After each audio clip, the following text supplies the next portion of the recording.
Jadi teman-teman yang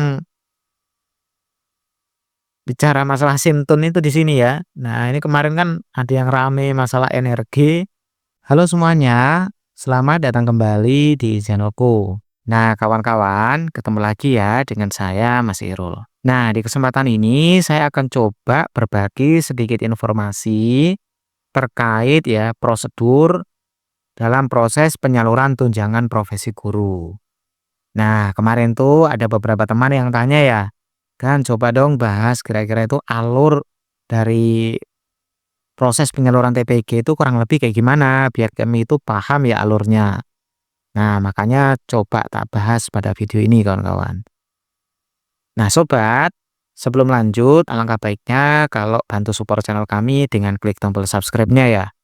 Hitung-hitung sedekah. Nah, kalau sudah, mari kita mulai videonya kawan-kawan. Sobat YouTube sekalian, apabila kalian ngecek info GTK sejak video ini dibuat, mungkin masih ada perbaikan sistem ya. Nah, banyak teman-teman yang berharap ya TPG-nya segera valid gitu ya, SKTP-nya segera terbit. Nah, sambil nunggu itu, alangkah baiknya kalau kita paham ya SOP dari proses penyaluran tunjangan profesi guru. Nah, ini ada SOP dari salah satu daerah ya. Mungkin untuk daerah lain bisa sedikit berbeda. Nah, ini judulnya Standar Operasional Prosedur atau SOP, gitu ya. Proses penyaluran tunjangan profesi guru. Nah, ini penyaluran TPG ya. Ini yang ditunggu-tunggu teman-teman ya. Nah, di sini ada nomor, ada kegiatan gitu ya. Ada pelaksananya siapa dan kira-kira mutu bakunya sama keterangannya. Coba kita lihat alurnya kawan-kawan, dimulai dari nomor 1. Nah, ini kalau kurang besar tak coba besarin ya. Nah, besarin dulu biar kelihatan ya.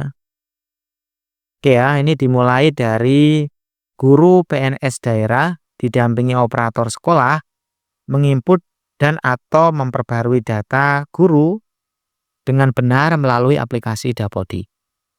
Nah, di sini kegiatannya itu ada kegiatan menginput, nah, apabila itu baru ya, atau memperbarui apabila sudah ada, tapi ingin diperbarui. Nah, itu biasanya dilakukan oleh pendidik didampingi oleh operator. Makanya di sini pelaksanaannya itu adalah, pelaksanaannya ini di bagian pendidik atau guru. Jadi di sini ya, pelaksananya itu pendidik atau guru di sini. Nah, kemudian kalau kita geser ke kanan, ini kebesaran juga ya. Nah, bolehlah segini ya. Nah, oke.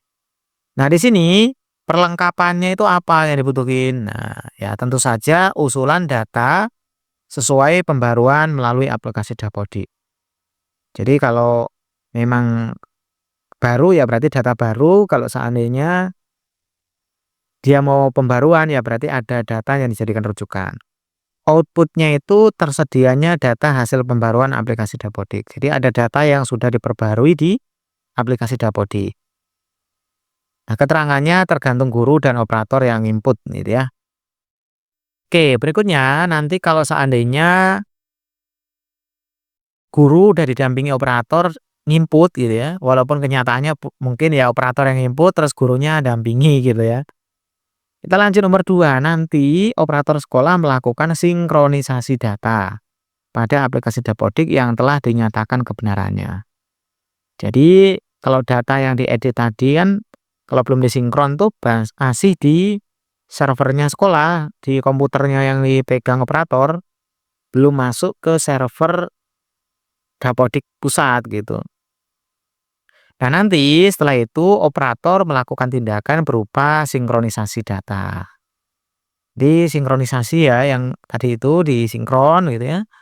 Nanti bisa masuk ke servernya Dapodik. Nah, nanti bisa diteruskan ke bagian GTK gitu ya. Nah, perlengkapannya ya data sinkronisasi pada Dapodik. Nah, untuk waktunya ini bisa berubah-ubah ya, nggak tetap ya. Ini makanya nggak saya sebutin. Kemudian outputnya nanti apa keluarannya? Nah, tersedianya data hasil sinkronisasi dapodik ya. Salah satunya berupa info GTK.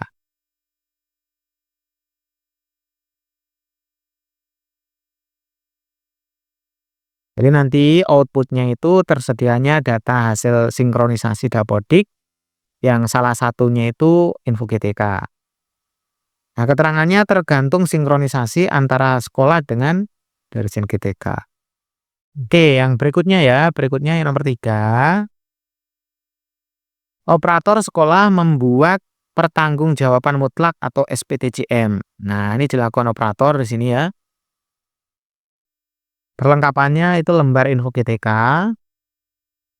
Outputnya tentu saja ya hasilnya itu SPTJM, surat SPTJM itu. Nah, tergantung kecepatan operator membuat. Jadi kalau operator yang cepat ya SPTJM-nya cepat gitu. Makanya kalau mau lihat SPTJM ya tergantung operator.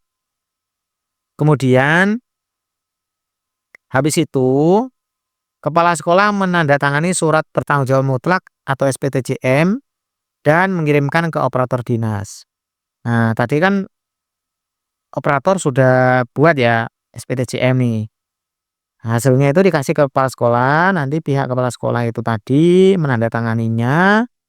Nah, makanya di sini pelaksananya itu kepala sekolah ya. Ini kalau dilurusin, ini kepala sekolah gitu ya.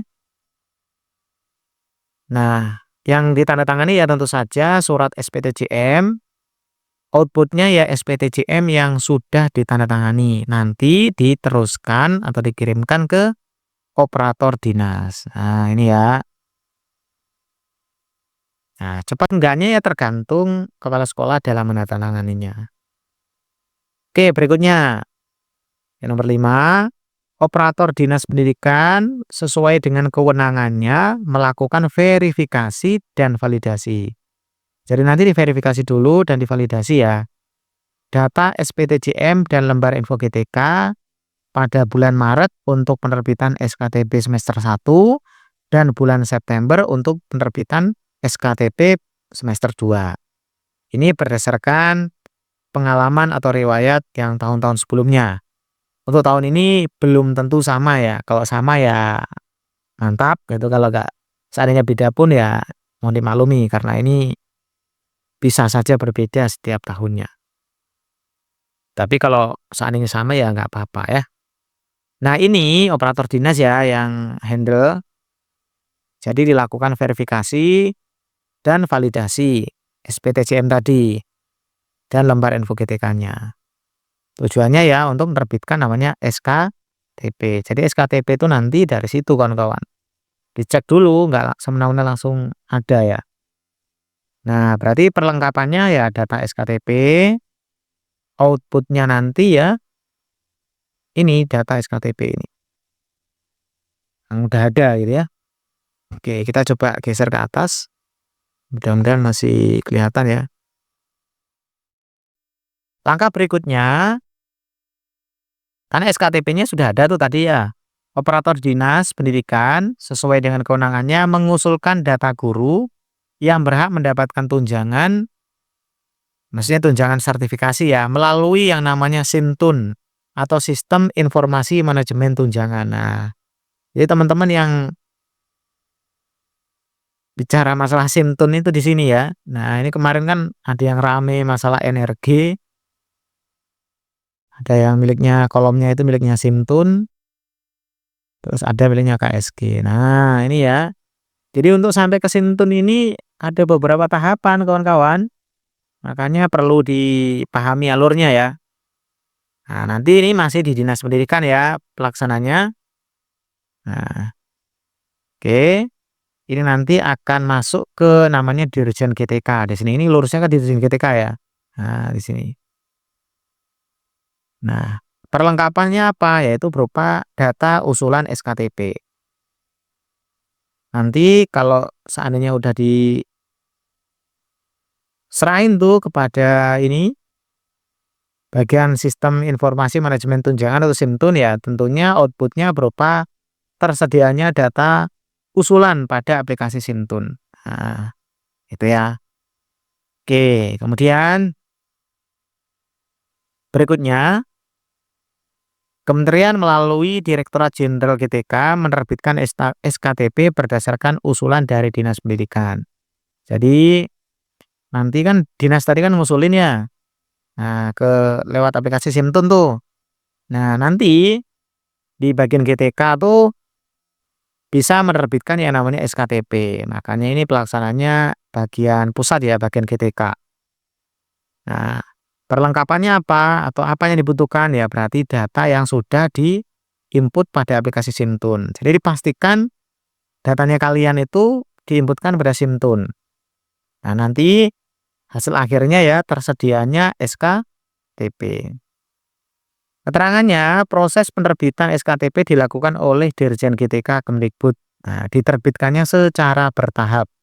Jadi teman-teman kalau ada teman yang satu, loh kok saya punya udah terbit, satunya belum. Nah, itu bertahap ya, nanti dicek masing-masing aja.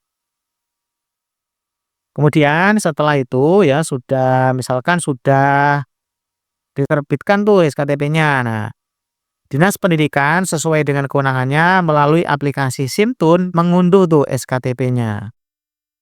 Nah, jadi kan tadi diusulin, nah terus diterbitin, habis itu diunduh lagi. Nah, ini pelaksananya ya bagian dinas. Nah, apa yang dibutuhin? Di situ ya data SKTP. Nah, ini hasilnya tersedianya data SKTP. Langkah berikutnya yang nomor 9, data SKTP masuk ke aplikasi Simbar. Nah, tadi kan Simtun, tunjangan, ini bar ini untuk bayar ya. Kita coba cek informasinya di atas. Jadi ada yang namanya Simtun, biar kawan-kawan nggak bingung ya. Aplikasi Sistem Informasi Tunjangan. Terus nanti ada masuk ke Simbar, aplikasi Sistem Informasi Pembayaran. Kalau SKTP, ini surat keputusan tunjangan profesi. Nah, jadi tadi alurnya kan SKTP dulu, SKTP-nya ya. Nanti masuk ke Simtun. Nah, baru deh masuk ke namanya Simbar. Pahami ya prosesnya ya. Oke, kita cek lagi bagian bawah kawan-kawan biar cepat kelar nih. Terlalu panjang kayaknya ya. Oke kawan-kawan, tadi nomor 9 ya. Nah, bagian keterangan ya, proses penarikan data dari aplikasi Simtun ke aplikasi Simbar dilakukan oleh Dirjen GTK. Nah, ini dilakukan oleh Dirjen GTK. Jadi kita hanya nunggu, nggak usah bingung sana kemari ya. Wah, tanya operator gini-gini. Nah, pahami ya, pelaksananya siapa. Oke, kemudian operator Dinas Pendidikan mengunggah data guru penerima tunjangan profesi dari aplikasi Simbar. Jadi operator Dinas Pendidikan mengunggah data guru penerima tunjangan dari aplikasi Simbar. Nah, ini ya berarti pelaksananya masih Dinas Pendidikan. Terus perlengkapan yang dibutuhin atau yang ada itu data menerima tunjangan profesi guru dari aplikasi Simbar. Nah, hasilnya apa? Outputnya tersedianya data penerima tunjangan profesi guru atau yang dikenal data TPG ya, penerima TPG itu. Kemudian operator dinas mengusulkan pencairan tunjangan profesi ke kepala seksi, biasanya gitu ya. Nah, ini yang ngusulin ya tetap operator dinas, kalian nggak usah, maksudnya sorry kok kalian ya, Bapak atau Ibu guru, nggak usah bingung-bingung gitu ya. Ini urusannya dinas. Oke, kemudian nanti kepala seksi memeriksa dan mengusulkan ke bagian kepala bidang. Nah, nanti diperiksa dulu tuh sama bagian ini ya, kepala seksi. Nah, nanti diusulkan ke kepala bidang. Oke, kemudian kepala bidang memeriksa dan mengusulkan ke kepala dinas subbagian keuangan. Gitu ya. Kurang lebih alurnya kayak gitu kan kawan. Biar nanti gak bingung ya alurnya kayak gitu. Nah, setelah kayak gitu ya nanti ujung-ujungnya TPG-nya bisa cair. Jadi alurnya itu panjang banget kayak gini sebenarnya. Makanya kalian harus, kok kalian lagi ya, Bapak atau Ibu guru harus paham ya alurnya ya, biar nanti nggak saling menyalahkan, nggak saling bingung. ujung-ujungnya nanti pasien operatornya diobrak-abrik sana kemari ya. Padahal operator ya bagiannya cuma sampai batas sinkronisasi saja. Selebihnya itu urusan dinas, urusan GTK dan pihak-pihak tertentu tadi.